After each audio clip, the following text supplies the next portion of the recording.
বর্ষা শেষ, তবে মাঝে মাঝে বৃষ্টি পড়ে এখনো। চারিপাশটা ভাবসা গরম পড়েছে, পরিবেশটাও কেমন নিস্তব্ধ হয়ে আছে। রাতে জাংকুক সেই লেক পার্কে লেকের পাশে বসে আছে আর এক দৃষ্টিতে লেকের জলের দিকে তাকিয়ে আছে। তেকে প্রথম যেদিন ঘুরতে নিয়ে বেরিয়েছিল সেদিন জাংকুক তেকে এখানে নিয়ে এসেছিল। কত কথা বলেছিল সে সেদিন তের সাথে। তেও এক দৃষ্টিতে জাংকুকের কথাগুলো শুনেছিল, মাঝে মাঝে ব্লাসিংও করছিল। সেই দিনের কথাগুলো আজ খুব বেশি মনে পড়ছে জাংকুকের। জাংকুক হঠাৎ খেয়াল করলো ওর পিছনে কিছু লোক এসে দাঁড়িয়েছে। জাংকুক একটা শ্বাস ফেলে পিছনের দিকে না তাকিয়ে বলে উঠল, এই মুহূর্তে তোদের সাথে কোনো খেলা খেলার ধৈর্য অথবা ইচ্ছে কোনোটাই আমার নেই, সো চলে যেখান থেকে। লোকগুলো হেসে দিয়ে বলল, দেখ দেখ, রকস্টার এখন দেবদাস হয়ে বসে আছে। জাংকুক একটা ডোন্ট কেয়ার ভাব নিয়ে ফোন স্ক্রল করতে করতে বলল, এখনো বলছি চলে যা, আমি এখন একদমই এসবের মুডে নেই। ওই, তোর কি মনে হচ্ছে আমরা এখানে এফএম রেডিওতে পাবলিক ডিমান্ডে শো চালাচ্ছি যে তোর মুড অনুযায়ী গান শোনাবো? জাংকুক কিছু না বলে চুপচাপ ফোন টিপতে লাগলো। ওদের মধ্যেই একজন রেগে গিয়ে সোজা জাংকুকের পিঠে একটা হকি স্টিক দিয়ে বাড়ি মারলো। বাড়িটা খুব জোরে মারলেও জাংকুকের সহ্য শক্তির মধ্যে ছিল। জাংকুক এবার একটা নিঃশ্বাস নিয়ে পকেটে ফোন রেখে পাশ ফিরে তাকালো। পাশে 3.5 ইঞ্চির কিছু লোহার রড রাখা আছে, হয়তো এখানকার কোনো কাজে লাগবে তাই। জাংকুক এবার উঠে দাঁড়িয়ে ওখান থেকে একটা রড হাতে নিল। যেই লোকটা জাংকুককে হকি স্টিক দিয়ে মেরেছিল সেই লোকটা আবারও মারার জন্য উদ্যত হলে জাংকুক তার হাতের রডটা দিয়ে প্রথমে লোকটার হাতে আঘাত করলো, ফলে হকি স্টিকটা তার হাত থেকে পড়ে গেল। এরপর জাংকুক লোকটাকে এমন ভাবে বাড়ি মারলো যে লোকটা আর উঠতেই পারলো না। এরপর জাংকুক বাকিদের উদ্দেশ্যে বলে উঠলো, আব্বে, তোদের কি আমাকে দেখে মেলায় টাঙানো বেলুন মনে হচ্ছে যে ইচ্ছে মতো গুলি ছুড়ে একটা একটা ফাটাবি আর আমি ফেটে যাব? তোদের বললাম চলে যা, কিন্তু শুনলি না। তাই এখন যেটা হবে সেটার জন্য আমি দায়ী নয়, দায়ী তোরাই। একজন পিছন থেকে গান বের করে বলল, এখনই তোকে এই গান দিয়ে ঝাঁঝরা করে দেবো। জাংকুক এবার বিড়বিড় করে বলে উঠল, এরা আর শুধরালো না। কি বিড়বিড় করছিস হ্যাঁ? জাংকুক এবার ওদের দিকে তাকিয়ে কিছু একটা দেখে বাঁকা হেসে বলল, পিছনে তাকা। সবাই বিরক্ত হয়ে জাংকুকের কথা অনুযায়ী পিছন ফিরে তাকাতেই দেখলো অনেকগুলো লোক গান হাতে তাদের দিকে তাক করে দাঁড়িয়ে আছে। তোদের ক্লাসটা তো আমি নিতাম, কিন্তু ওই যে বললাম মুড নেই, তাই যা করার আপাতত ওরাই করুক, অল দ্য বেস্ট বলেই জাংকুক ওর লোকেদের ইশারা করতে লোকগুলো ওদের নিয়ে চলে যায়। জাংকুক এবার ওখানকার একটা বেঞ্চে পায়ের উপর পা তুলে বসে নিজে নিজেই বলে উঠল, আপনি খুব চালাক মিস্টার জ্যাকসন, কিন্তু আমার ব্যাপারে আপনি কিছুই জানেন না। 2 দিনে 2 বার শুট করার চেষ্টা করলেন, বন্দুক তাক করার আগেই তারা পালিয়েছে, কিন্তু আবারও সেই এক কাজ করলেন, আমাকে মারার জন্য লোক পাঠালেন। অনেস্টলি কষ্ট হয় আপনার জন্য, খুব কষ্ট হয়। আয়ু এয়ারপোর্টের সামনে বসে আছে। কায়ের বলা দেশে এসেছে ও। হঠাৎ ফোন বাজতেই আয়ু রিসিভ করে বলল, আমি এসে গেছি, লেফট সাইডের ওখানে একটা বেঞ্চে বসে আছি। তুমি কোথায়? কাই হাঁটতে হাঁটতে বলল, তুই ওখানেই থাক, আমি আসছি বলেই ফোনটা রেখে দিতেই কিছুক্ষণের মধ্যেই ও আয়ুর সামনে এসে দাঁড়ালো। আয়ু মুচকে এসে কিছু বলতে যাবে তার আগে কাই ওর হাত ধরে হাঁটা ধরলো। আয়ু তো পুরো অবাক, পিছন থেকে একটার পর একটা প্রশ্ন করেই যাচ্ছে, কিন্তু কাই কোনো উত্তর দিচ্ছে না।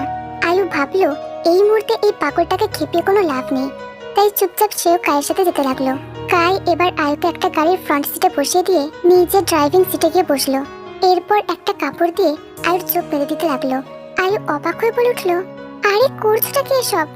কাই এবার আয়ুর হাত দুটো বাঁধতে বাঁধতে ধমক দিয়ে বলে উঠলো, চুপচাপ বসে থাক, ঠিক জায়গায় ঠিক সময় খুলে দেবো। আয়ু আর কিছু না বলে চুপচাপ বসে রইল। আর কাই গাড়ি স্টার্ট দিতে দিতে ভাবতে লাগলো, জাংকুককে কোনো বিশ্বাস নেই, ও সব করতে পারে।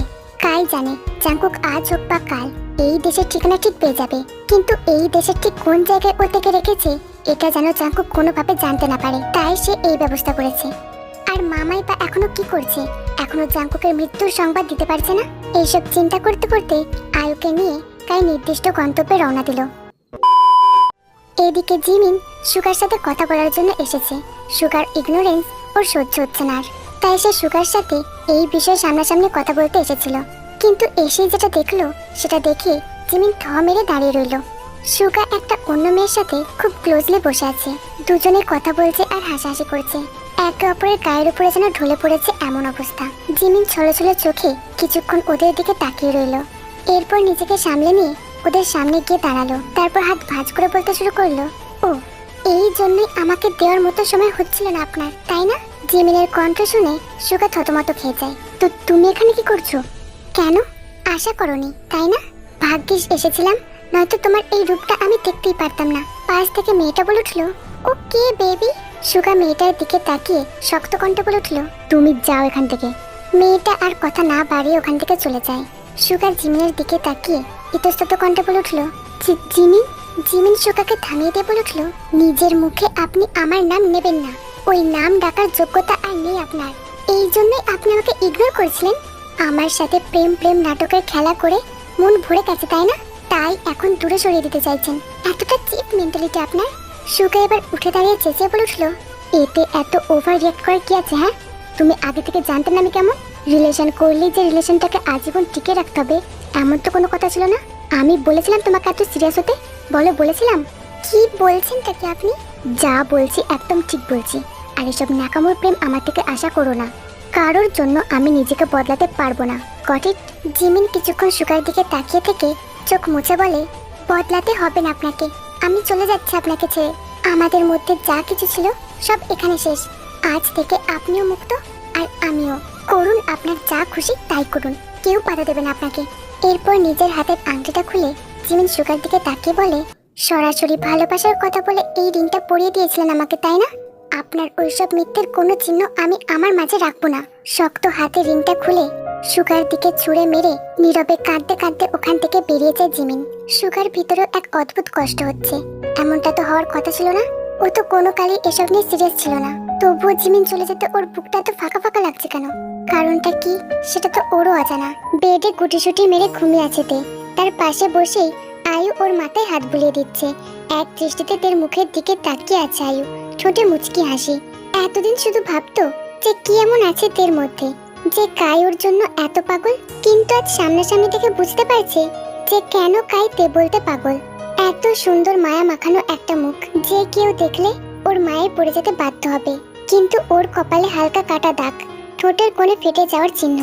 এগুলো দেখে আয়ু একটা দীর্ঘশ্বাস ফেললো। তারপর নিজে নিজেই বলল, অতিরিক্ত রাগ ভীষণ ভয়ঙ্কর জিনিস কায়দা। এগুলো কাছের মানুষগুলোকেও দূরে সরিয়ে দেয়। তুমি যদি নিজের রাগটার প্রায়োরিটি না দিয়ে শুধু ভিতরের আবেগ নিয়ে মেয়েটার দিকে একটু গভীরভাবে তাকাতে, তাহলে ওর গায়ে হাত তুলতে পারতে না তুমি। এসব নানান কথা ভাবতে ভাবতেই তের মাথায় হাত বুলে দিচ্ছে আয়ু। কিছুক্ষণ পর তে আস্তে আস্তে চোখ খোলে। ওর চোখ সরাসরি আয়ুর দিকে পড়ে। চোখাচোখি হতেই আয়ু মুচকি হাসলো। আয়ুর দিকে চোখ পিটপিট করে কিছুক্ষণ তাকিয়ে থাকলো তে। তারপর আস্তে আস্তে উঠে বসলো। আয়ু ওকে হেল্প করলো বসার জন্য। তে বেশ অবাক হয়ে তাকিয়ে আছে আয়ুর দিকে। আয়ু হাসি হাসি মুখে বলে উঠলো, চিনতে পারছো না তো? আসলে আজকে এসেছে এখানে। আমাকে নিজের বন্ধু ভাবতে পারো। তে ভাঙা গলায় বলল, আপনি? আয়ু একটু আরাম করে বসে বলল, আমি কায়দার বন্ধু আয়ু। আর এইসব আপনি টাপনি কি? হ্যাঁ, কায়দার কাছে তোমার ডেট অফ বার্থটা জেনেছি, সেই অনুযায়ী আমি তোমার থেকে 1.5 বছরের বড়, সো প্রায় সমবয়সী। তাই এইসব আপনি টাপনি আগে বাদ দাও। বলেই মিষ্টি একটা হাসি দিল আয়ু। তে আয়ুর দিকে তাকিয়ে আছে আর ভাবছে কত মিষ্টি করে কথা বলে মেয়েটা। বোঝাই যাচ্ছে খুব ভালো। ওরকম একটা রাক্ষসের এত মিষ্টি একটা বন্ধু থাকতে পারে, কিভাবে সম্ভব? এসব ভাবতে ভাবতেই আয়ু বলে উঠলো, কি হলো, করবেন আমার সাথে বন্ধুত্ব? উত্তরে তেও একটা মুচকি হাসি দিল। আয়ু বলল, ওকে, তবে ফ্রেন্ডশিপেও কিন্তু তুমি শব্দটা মানায় না, তাই না? তে বেশ অবাক হলো। মেয়েটা যতটা মিষ্টি ততটা মিশুকে। কত তাড়াতাড়ি সম্পর্কটাকে আপনি থেকে তুলে নিয়ে এলো। তে হাসি হাসি মুখে নিচু কণ্ঠে বলল, এরপর দুজনে বেশ কিছুক্ষণ চুপচাপ ছিল। নীরবতা ভেঙে আয়ু নিজেই বলে উঠল, দেখ, আমি জানি যে কায়দা তোকে এখানে জোর করে আটকে রেখে দিয়েছে। আর আমি একা চাইলে তো তোকে বের করতে পারবো না, চারপাশে কড়া সিকিউরিটি। কিন্তু একটা কথা কি জানিস, কায়দা লোকটা মনের দিক থেকে কিন্তু অতটাও খারাপ না, শুধু একটু রাগী। তারপরে তুই শুকুনি মামা আছেই, সারাক্ষণ কান ভাগানি দিয়ে ছেলেটার মাথা খায়। তে অবাক হয়ে বলল, শুকুনি মামা? আয়ু কিছু বলার আগে কাই রুমে ঢুকলো। কাইকে দেখেই তে একটু গুটিয়ে বসলো। কাই ওদের দুজনের দিকে একবার তাকিয়ে আয়ুর উদ্দেশ্যে বলল, ওকে নিয়ে ডাইনিং আয়, খাবার সার্ভ করা হয়ে গেছে। এইটুকু বলেই কাই চলে গেল। তে বেশ অবাক হলো। এই কয়দিনে তেকে রুমে খাবার দিত কাই, কিন্তু আজ হঠাৎ ডাইনিং এ। আয়ু এবার তের দিকে তাকিয়ে বলল, চল। তে উঠে দাঁড়াতেই আয়ু ওকে ধরে ডাইনিং রুমে নিয়ে গেল। খাবার সময় কেউ কোনো কথা বলেনি। তেও মাথা নিচু করে চুপচাপ যতটা পেরেছে খেয়েছে। খাওয়া শেষে কাই তের দিকে তাকিয়ে বলল, তুমি এখন রুমে যাও। তে আয়ুর দিকে তাকাতেই আয়ু একটা মুচকি হাসি দিয়ে বলল, তুই যা, আমি আসছি। তে কোনো কথা না বাড়িয়ে চুপচাপ উঠে গেল। কাই হালকা হেসে বলল, বাহ, একদিনে তুই তো চলে গেছিস। আয়ু একটু ভাব নিয়ে বলল, দিস ইজ মাই খেলনা, ওকে। কাই বিরক্তিকর দৃষ্টিতে বলে উঠল, ওই ড্রামা কুইন, ড্রামা ছাড় আর আমার কথাগুলো মন দিয়ে শোন। তের ব্যবহারগুলোর ব্যাপারে সবটাই বলেছি তোকে। যদিও আমি আমার মতো চেক আপ করেছি, বাট আমার মারাত্মক কোনো ফিজিক্যাল প্রবলেম আছে বলে মনে হয়নি। ব্যাপারটা সাইকোলজিক্যাল মনে হচ্ছে। যদিও আমার অনেকদিন ধরে প্র্যাকটিস নেই, তাই ভুল হতেই পারে। তোর তো প্র্যাকটিস আছে, তোর কি মনে হয়? আয়ু হেসে দিয়ে বলল, প্র্যাকটিস না থাকলেও ভুলে যাওয়া ছেলে তুমি নও, অ্যান্ড ইউ আর রাইট। ওর প্রবলেমটা মেবি সাইকোলজিক্যাল, আর আমার মনে হয় খুব তাড়াতাড়ি তোমার ওকে একজন সাইকিয়াট্রিস্টকে দেখানো উচিত। কাই টেবিলে 2 হাতের কোণয় রেখে মুখে হাত দিয়ে বলল, অ্যাজ সুন অ্যাজ পসিবল কথা বলছি আমি, এখন ওর কাছে যা। আয়ু চলে গেল, আর কাই ভাবতে শুরু করলো যে কি এমন কারণ হতে পারে তের এরকম একটা প্রবলেম হওয়ার। কারণটা কি শুধুই ও, নাকি অন্য কিছু? জাংকুক নিজের লাগেজ গোছাচ্ছে, কারণ আজকে সকালেই জানতে পেরে গেছে যে কোন এয়ারপোর্ট থেকে থেকে নিয়ে যাওয়া হয়েছে। পরে ওখানে গিয়ে ওদের চাপ দিতেই ওরা জানিয়ে দিয়েছে সবটা। কাই থেকে নিয়ে সুইডেনে গেছে। ভাগ্যক্রমে যেই কয়টা দেশের সিটিজেনশিপ জাংকুকের পাওয়া আছে, তার মধ্যে সুইডেনও একটা। ফলে ওর যেতে খুব একটা বেশি দেরি লাগবে না। কাল সকালেই ফ্লাইট। তবে সুইডেনের কোথায় আছে সেটা যদিও জাংকুক এখনো জানে না, তবে ও নিশ্চিত যে ও ঠিক খুঁজে নেবে। যেভাবেই হোক ও ওর থেকে ঠিক খুঁজে বের করবে। এসব ভাবতে ভাবতেই হঠাৎ জাংকুকের ফোনটা বেজে উঠল। ফোনের স্ক্রিনে নাম্বারটা দেখে পাকা হাসলো জাংকুক। তারপর ফোনটা রিসিভ করতেই ওপাশ থেকে কেউ বলে উঠল, একজন রকস্টার হয়ে সামান্য একজন নেতাকে হুমকির চিঠি দেওয়াটা কি ঠিক? জাংকুক বাবু। জাংকুক একটা ইনোসেন্ট ফেস করে বলে, আমি আবার আপনাকে কখন হুমকি চিঠি দিলাম মামু? জাংকুকের মুখে মামু ডাকটা শুনতেই চমকে উঠল জ্যাকসন। কপালে বিন্দু বিন্দু ঘাম জমতে লাগলো তার। জ্যাকসন নিজেকে কিছুটা সামলে নিয়ে তোতলানো কণ্ঠে বলে উঠল, মামু মানে? আরে এত ভয় পাচ্ছেন কেন? দেখুন, কাই আমার ভাইয়ের মতো। তাহলে আপনি যেহেতু ওর মামা, তাই আমিও তো আপনাকে মামা বলতে পারি, তাই না? তবে এই প্রথম কাউকে মামা ডাক শুনে এত ভয় পেতে দেখলাম। জ্যাকসন আর কি বলবে, ওর বুকে ভয় ঢুকে গেছে। জাংকুক নিজেই বলে উঠল, আর কি যেন বলছিলেন? হুমকির চিঠি? আমি আপনাকে কোনো হুমকির চিঠি দিইনি মামু, শুধু একটু সতর্ক করে দিয়েছি। এই যে গুন্ডা প্রফেশনাল কিলার পাঠিয়ে আমার মতো একটা সুইট লিটিল ভোলাভালা ভাগ্নেকে মারার ফোন দিয়ে আসছেন, তাতে তো কোনো লাভ হচ্ছে না আপনার, উল্টে আপনার পকেটই ফাঁকা হচ্ছে। তাই বলছি এসব থামান। জ্যাকসন তাতে দাঁড়িয়ে বলে উঠল, খুব বেশি কনফিডেন্স তোমার। কনফিডেন্স তো থাকা উচিত, তাই না মামু? তবে ওভার কনফিডেন্স না। এইসব ওভার কনফিডেন্সেই কেউ কেউ ভাবে তার কুকীর্তিগুলো সে সবার চোখ আড়াল করে যাবে, কাছের মানুষ হওয়ার নামে পিঠে ছুরি মারবে, আর কেউ জানতেও পারবে না, তাই না মামু? জাংকুকের কথায় জ্যাকসন ভীষণ ঘাবড়ে গেছে, রীতিমতো কাঁপতে শুরু করেছে। জাংকুক এবার হেসে দিয়ে বলে উঠল, এখন একটু বিজি আছি মামু, পরে কথা বলবো, বাই। বলেই ফোনটা রেখে দিল জাংকুক। ফোনের দিকে তাকিয়ে হালকা হেসে বলল, ভয় পান, আরো ভয় পান। একবার থেকে খুঁজে আনি, তারপর আপনাদের সবাইকে নিজেদের উপযুক্ত জায়গা দেখাবো আমি। আপনাদের পাপের ঘোড়া তো ভর্তি হয়ে গেছে, এবার আপনাদের সময় শেষ হয়ে আসছে। কাউন্টডাউন শুরু করে দিন মামু। তে চুপচাপ জানালার কাছে বসে নীরবে চোখের জল ফেলে যাচ্ছে। জাংকুকের কথা খুব বেশি মনে পড়ছে ওর, খুব বেশি মিস করছে ওকে। জাংকুকের শাসন, ভালোবাসা, খুনসুটি, এই সব কিছু বারবার চোখের সামনে ভেসে উঠছে ওর।